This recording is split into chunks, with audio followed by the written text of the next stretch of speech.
హనుమంతుడి వాహనం ఒంటె అని మీకు తెలుసా?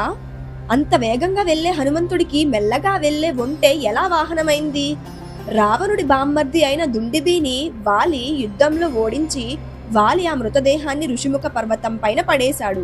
అదే పర్వతంపై తపస్సు చేస్తున్న మాతంగ మహర్షి మీద ఆ మృతదేహం పడి ఆయన తపస్సుకు భంగం కలుగుతుంది.